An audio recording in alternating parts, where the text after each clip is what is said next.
In this story, we will explore a unique history and compelling evidence about abandoned giant cities in Syria, once inhabited by extraordinarily tall ancient people.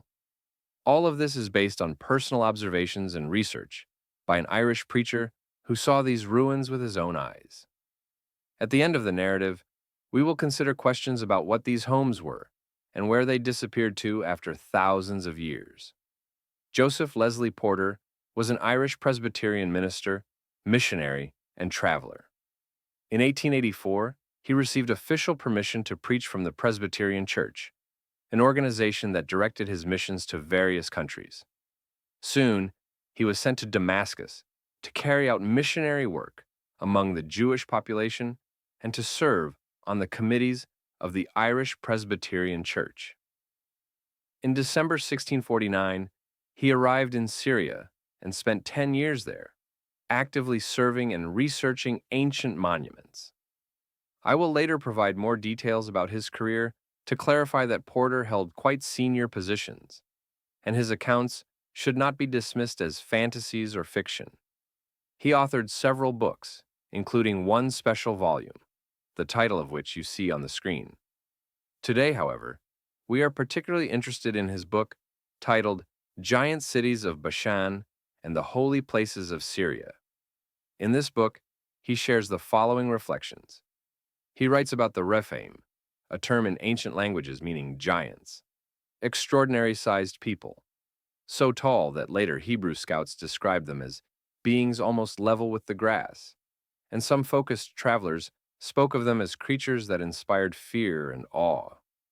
These giants were the native inhabitants of Bashan and probably most of Canaan. Many of them disappeared or were eradicated very early in history, but vivid traces of their presence remain, in the form of gigantic burials found in nearly every corner of Palestine. Porter mentions that near Damascus, there is a statue of Abel, 30 feet long, and similar sculptures are present at other sacred sites. A Seth statue in Idilwan is about the same size, and a statue of Noah in Lebanon reaches at least 70 yards. The main and most formidable fortress of the Rephaim in Bashan was called Ashtarod Karnaim, named after the goddess worshipped there, the two-horned Astarte.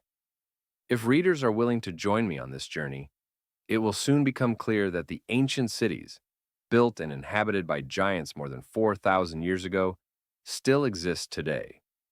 This is not a fabrication, but real evidence woven into legends and historical monuments, hidden within the depths of history and the land. I have walked through the streets of long-forgotten cities and touched their homes, entering their deserted halls. I can confidently say that deep within these deserted halls, I felt a sense of silence and peace, as if I were a sleeping witness to past eras. Among the ruins of these remarkable cities, intricately crafted images of the goddess Astarte can be found, with a notable depiction featuring a crescent moon on the forehead, a symbol that gave her the name Karnaim. In the city of Kanath, I sketched one of these worn, half-destroyed statues and also acquired an ancient coin from a shepherd, on which a figure of the goddess is struck, almost life-sized. In contrast, the Bashan region exists in a completely different state. It is teeming with small settlements and large villages. Although most of them are abandoned today and stand without permanent residents, they are not destroyed. Their walls and roofs have been preserved so well that total ruin cannot be claimed. The secrets of ancient times undoubtedly trigger deep curiosity, yet the prospect of the future is no less fascinating. Those who follow the Multiplier Information Channel know that the upcoming period promises to be especially eventful. Another winter is expected to be a time of change, more powerful than all previous ones, starting from the 90s of the last century. But those who closely monitor the analytics of Multiplier have long foreseen these changes. In 2024, the channel accurately predicted Donald Trump's victory, precisely forecasted the start of new diplomatic negotiations and the reduction of the central bank's rate, and provided exact predictions regarding the dollar and yuan exchange rates. Now, it clearly explains what upheavals await the Russians this winter, and how to prepare for them in advance to minimize potential risks. It's not so much about how miraculous this may seem. I strongly recommend paying close attention to this channel's information as the upcoming events will affect each of us. The source link can be found in the description. Many evenings I visited the abandoned city, settled in a cozy house, and peacefully spent the night, feeling completely secure. What brings particular joy is the fact that in many ancient Bashan cities, houses have been preserved almost in their original state, as if they were built just yesterday. Thick walls, intact roofs, complete doors, and even shutters. All these create the impression that time has stopped in these places. Allow me not to pretend to be a storyteller from 1001 Nights. I tell only the truth and share what I have seen with my own eyes. I want to talk about what I found and what I intend to describe in detail further. Still, I am often asked, how is it possible to preserve ordinary dwellings in pristine condition amid the ruins of such a destructive era? If one of our modern English cities were left uninhabited for an entire millennium, it is unlikely that even fragmentary remains of walls or other structures would survive. The answer to this question is simple.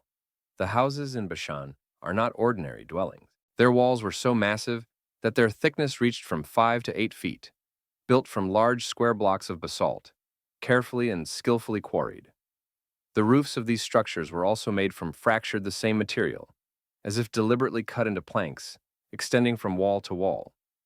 Even the doors and window shutters were crafted from stone, hanging on iron frames secured through carved beams in the stone from above and below.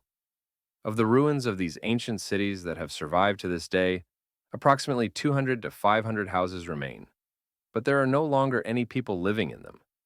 Long ago, from the battlements of Salka Castle, I counted about 30 villages and towns scattered across a vast plain. Many of them were preserved in nearly pristine condition, as if recently built. And yet, none had been inhabited for over 500 years.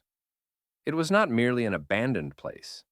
These were caravanserais, vanished cities reflecting an era when great civilizations left these lands. The sun had set, and the short twilight was gradually diminishing under heavy clouds, slowly darkening the sky. A heavy rain began, making both a night crossing and a stop equally unpleasant and undesirable. Still, I continued my movement through the darkness, diligently trying to suppress gloomy forebodings, recalling Bashan's ancient glory. The fact that I was now on his land, heading toward the great cities founded and inhabited 4,000 years ago by Rephaim giants. Before night fell, Musa pointed out to me the towers of 3 or 4 of these cities rising above the stone ridge of Leia. I strained my eyes into the thickening darkness, hoping to see the outlines of these ancient structures. But understanding came too late. I already knew that some of them should be very close. A sudden sharp sound of my horse's hooves on the stone bridge sounded so dull and unexpected that I flinched. A flash of pain when stumbling over the stones and the strange twisting of limbs among sharp and prickly rocks ensued. The sky above was completely black, and the earth was silent, just as dark. My face was soaked by the rain, and it was impossible to see anything. Then came the command to stop. With a clearly expressed feeling of satisfaction, I heard the order to halt the caravan and rest until the moon appeared. "Is there any shelter from the rain somewhere?" I asked my fellow slave, pointing to the surrounding darkness and impending bad weather. "Is there a house here where I could hide?" He answered somewhat pensively. "Should someone prepare such a house for you?" "A house? Are there houses here?" "Plenty of houses. This is the city of Burak." We were led along a bumpy, winding path that in the dark and with our horse's movement looked like some kind of ruined staircase. Over time, at last, the dark silhouettes of tall walls against the gray sky began to emerge on the horizon, and soon we reached a paved street. We were ordered to dismount and hand over the horses to the servants, who were already waiting for our armed guards. One of the slaves lit a lamp and, nodding to us to follow him, passed through a low, gloomy door into a spacious room. I began to examine the room with curiosity, although in the dim light many details remained unclear. The light was so weak, and the walls, ceiling, and floor, dark and gloomily clouded, prevented me from seeing the surroundings clearly. From one of the attendants' pockets, I took out a small lamp and lit it. Immediately, with the help of this faint light source, I started closely inspecting the mysterious mansion. Although I was soaked through after the rain and exhausted from a 12-hour horseback journey, I couldn't relax. An increasing sense of excitement grew within me, something I hadn't felt before. So intense that it took my breath away and made my heart beat faster. I could hardly believe the realism of what I saw and heard from the hosts, who answered my impatient questions. It seemed that the house had been preserved almost in the same state as when its last owner left it. However, the thick nitrogen-saturated bark covering the floor indicated that it had been empty for many years, abandoned long ago. The walls moved before my eyes. They were solid and almost 5 feet thick, built from large, carefully processed stone blocks, without any lime or cement. The roof was made from the same black basalt slabs, tightly fitted together so skillfully that it seemed they had just been laid by a construction crew. The size of these stone elements was impressive. They measured up to 12 feet in length, 1.5 feet in width, and 6 inches in thickness. The ends of the slabs rested on simple stone corbel supports, projecting about 1 foot beyond each side of the wall. The room we found ourselves in was about 20 feet long, 12 wide, and roughly 10 feet high. The entrance door was made of a stone slab approximately 4.5 feet tall, just under 4 inches wide and 8 inches thick. All of this was constructed from such durable and carefully laid materials that it seemed the house itself was an ancient and resilient structure, capable of standing for centuries without any maintenance or repairs. The structure hung on massive hinges, formed from protruding parts of the slab, inserted into specially carved recesses in the doorframe and threshold. Despite their impressive weight, I could easily open and close this door, which testified to the excellence of its construction and the strength of its lock. At one end of the room, there was a small window opening covered by a stone shutter, and nearby, an inner door, also made of stone, but more elegantly finished and lighter than the external one. It led into a room of the same size and appearance as the previous one. From this room, it was possible to pass through much wider doors into the third chamber located behind them. This was a spacious, well-lit hall, measuring about 25 feet in length and around 20 feet in height, with a width corresponding to 2 adjacent rooms. The ceiling of this hall was supported by a semicircular arch that seemed to connect it with the stone roof, creating an impression of a complete and sturdy architectural structure. The entrance to the hall was guarded by massive gates so large that camels could freely pass through them into the courtyard. These gates were also made of stone and remained in the same position as before. However, a little debris accumulated at the threshold over many years, indicating that this entrance had not been closed for a long time, a sign of neglect and seclusion of this place. It was here that our horse could comfortably settle, sheltered in the shade and resting more conveniently in what was called a refuge. Such was the internal layout and design of this strange old mansion. It consisted of just one floor, and its construction was simple and massive. The architectural style indicated an ancient era, belonging to a civilization long gone. Above the gates, on a large stone that served, apparently, as the ceiling of the gate, an ancient Greek inscription was carved. Although it was located high above and the lighting was weak, I could not read it in detail, but I noticed that the letters were in a very ancient style. Perhaps this was the same inscription that Burckhardt had copied, dating back roughly 306 years before our era. Due to the darkness of night and the short time I had been here, I was unable to personally assess the scale of this place or its overall architectural style. However, the local residents who gathered around me after returning to the room often visited this ancient structure and spoke of it with admiration. They said that all the houses in the area were similar in design, with some being smaller or larger than the one we occupied. They insisted that there were no large buildings or structures in this district. The town of Burak is located in the northeastern corner of Leji, serving as one of the border towns of the ancient Argob. It's built on the terraces of rocky cliffs and surrounded by stone formations so wild and inaccessible that they turn it into a natural fortress protected by nature itself. After a few hours of rest, the order to move was once again issued. We quickly found our horses at the entrance, mounted without delay, and followed Musa. The rain had stopped, and the sky cleared. The moon shone brightly, half illuminating the wild and swift contours of the Burak region. I will never forget that wall. It struck me with its fantastical unusualness. In this place, clusters of awkward, shapeless stone boulders flowed here and there among and around the buildings, reaching heights of 15 to 20 feet. Their peaks were sharp and uneven, and their slopes seemed about to collapse, as if on the verge of a landslide. Between these massive rocks, deep, shimmering crevices yawned, like fractures caused by powerful earthquakes, with chasms no less profound. The exposed surfaces of the stone rocks, covered with flat patches, were densely strewn with enormous basalt boulders, creating a chaotic yet mesmerizing landscape.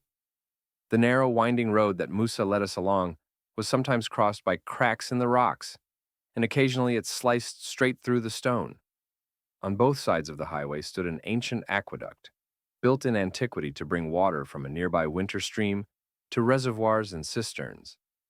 From these structures, the current city of Burak derives its name, which translates as reservoirs. The slow but tiring road, stretching about an hour, led us out of this tangled maze of rocks and brought us to the riverbank, facing a beautiful plain. I will definitely share this in my Telegram channel posts. Those interested will be able to read the full story. And what particularly caught my attention in what I heard? I was surprised to hear that in this legend, he mentions a statue of Set in Anti-Libanus and a statue of Noah in Lebanon, as if these monuments still existed in the mid-19th century. Today, such statues no longer exist. Legends and tales speak of their former existence at that site. One of these statues was astonishingly large, about 60 meters high. Why do we know so little about this wonder? Where did they go? Was it an explosion, dismantling, relocation, or destruction by a natural disaster? It's impossible to say for certain. Historians and archaeologists remain in the dark. Now, about the houses. What strikes me is the depth of their walls, which reached 1.5 meters. The roof, made of basalt slabs, weighing 764 kilograms, looked stable and solid. Apparently, it was carefully baked with copper and sand, then laid on a wooden foundation. The entrance door is of particular interest. It's not very large, more suitable for dwarves. But the gates were enormous, big enough to let a camel inside. The interior rooms, compared to the size of the gates, appear modest, though spacious for their time. For example, the main hall was about 7 feet in area, making it quite cozy and accommodating. Its dimensions were approximately 5 meters, 67 centimeters wide, and 7.5 meters long, with a height reaching 6 meters. In theoretical calculations, it was assumed that a person 3 to 3.5 meters tall would find it quite comfortable to live inside. However, it's clear the author made a mistake, suggesting that the length of the room should have been twice as long, that is, 12 meters, with a width of 7.5 meters. Such a size would have been sufficiently spacious for a true giant. Ancient houses built hundreds of years ago persisted until the second half of the 19th century. By the beginning of the 20th century, these abandoned cities with their largely undamaged houses had vanished without a trace. In the places I show you in the photographs, only hills and desert are now visible. It is likely that these houses were covered with layers of sand and require excavation to be rediscovered. These are part of architectural monuments, evidence of the past giants, which I strongly suggest. These might be the ruins known as Baalbek. A quite logical question arises. Why did these ancient cities remain uninhabited? I believe the main reason was the breakdown of the water supply system, as well as the low population density at that time. since there simply weren't enough people to inhabit such large structures. I have already told you about the descriptions of countries at the beginning of the 20th century, and it feels as if the entire world had experienced some kind of catastrophe. Destruction was virtually everywhere. However, let's not rely on just one source. We will certainly verify the information by consulting other sources. The Old Testament name Bashan refers to the northern part of the Transjordan region of Israel, which in the Iron Age was within the boundaries of modern Syrian territories. In the Bible, Bashan is mentioned in specific places a total of 59 times. During the period of the kingdoms, this region was in constant conflict between Israel and the kingdom of Aram Damascus. For a deeper understanding, in the book of Genesis, in the 4th chapter, there are events described that took place in an area called Bashan. It is there that the people of Rephaim, or giants, are mentioned for the first time. In the Jewish Bible, the term Rephaim can refer either to an ancient race of giants who inhabited Israel in the Iron Age or to the places where they lived. According to the Genesis account, in chapter 14, King Chedorlaomer and his allies attacked the Rephaim in the valley of Shaveh Kiriathaim and achieved victory. And that's all for now. Until next time, goodbye.